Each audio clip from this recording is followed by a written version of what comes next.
In this video, we're going to try out these. These are BOYA's ultra-compact dual-channel wireless microphone system, and they have just gotten released. So let's try them out.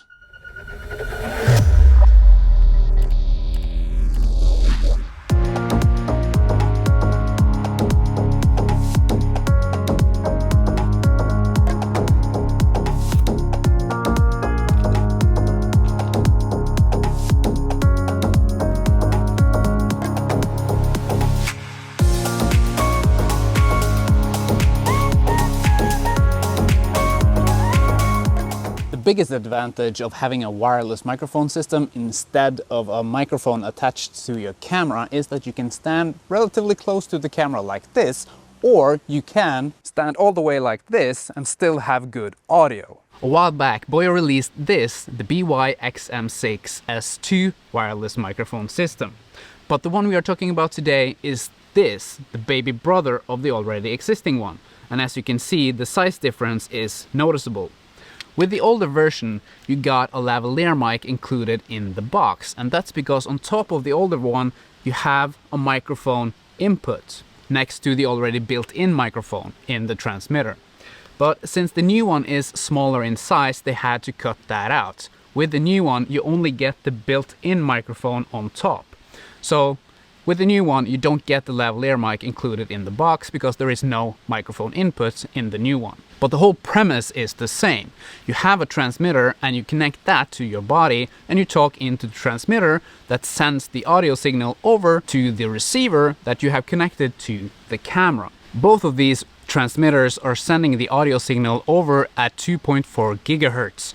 And here comes the problem. Because there's a lot of things that use the 2.4 gigahertz bandwidth. Your phone, your Bluetooth on your phone, your AirPods or your remote control, the Bluetooth on your PC or Mac, your internet, there's a lot of stuff on the 2.4 gigahertz bandwidth. And therefore you might experience that the signal from the transmitter over to the receiver might get interrupted, like this.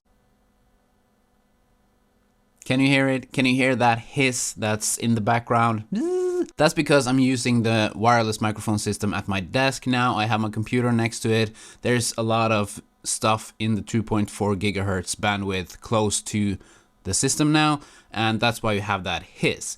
I can use something in the editing software that I use to get rid of that hiss, but that will have an impact on my vocals, because that will distort the vocals into something computer robotic like voice, and that's not good for the video. So having this transmitting at the 2.4 gigahertz bandwidth is not the most optimal thing if you want to use this at your desk.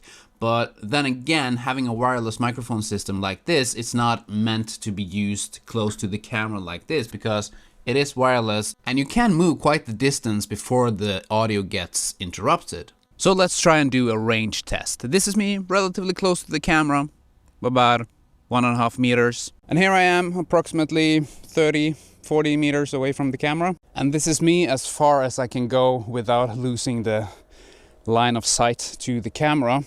So you do have quite the range when it comes to the wireless microphone systems and how far away from the camera that you can go.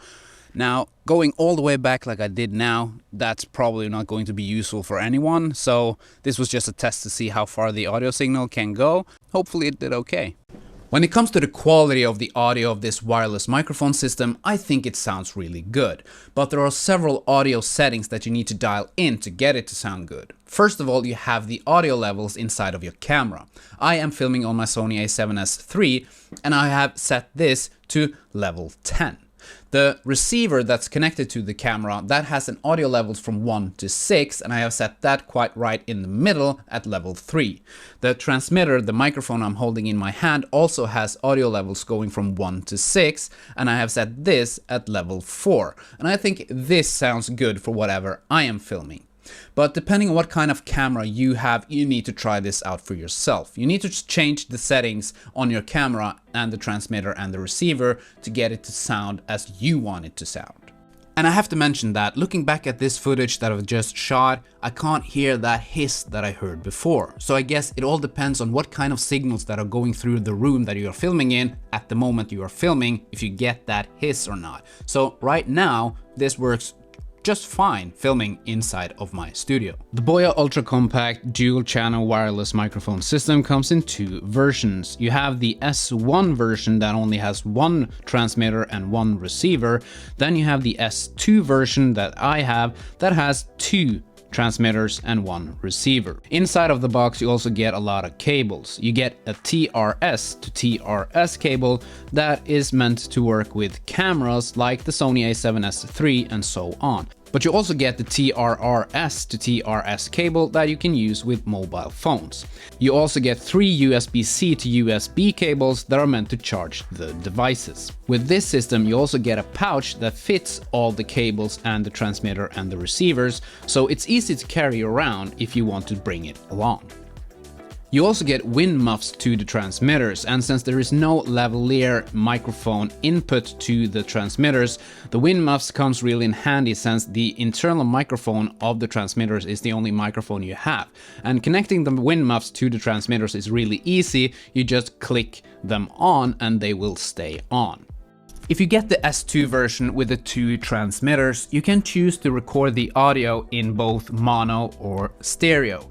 Right now I have this set to mono, so no matter which one of these two I am recording in, the audio will be recorded in one audio track. But if I change this over to stereo, the audio will be recorded in two different channels. So now I am recording into one channel and now I am recording into another channel. So by recording in stereo, you can separate the two audio tracks from one another. For battery life, the transmitters is set to have approximately 4.5 hours of battery runtime, and the receiver is set to have approximately 7 hours of battery runtime.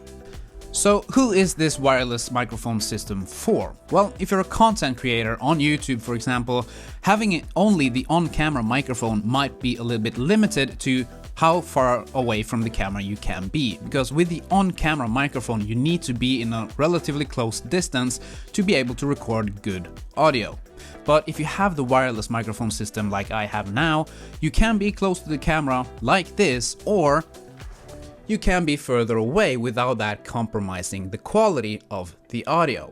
But if you're a wedding filmmaker, for example, having a wireless microphone system is a must. You need to be able to record audio from the priest, the bride, and the groom, and you need to be able to record good audio even if you're not close to the persons you're recording audio from. But as a wedding filmmaker, you need to be able to hide the microphone on the wedding dress of the bride, for example, so it's not visible in the shot. And in that case, I can't recommend the mini version since this doesn't have the lavalier microphone input. In that case, I would recommend the original one that has the lavalier mic included in the box. But as a YouTuber like me, I think the mini version works great. I can just hold the microphone like this, or I can attach it to my sweater like that, and if it's in the shot or not, it doesn't matter. So for me, I think the mini version works great, but if you have other needs, maybe the original one is the one for you. So that's it for this video. Thank you to BOYA for sending me the BY-XM6-S2 mini version of the wireless microphone system to test out. I did receive them for free, but they have not had any say in the content of this video. I hope you got something out of this video. If you did, please hit that like button, subscribe if you haven't done that already, and maybe I will see you in another video. Bye.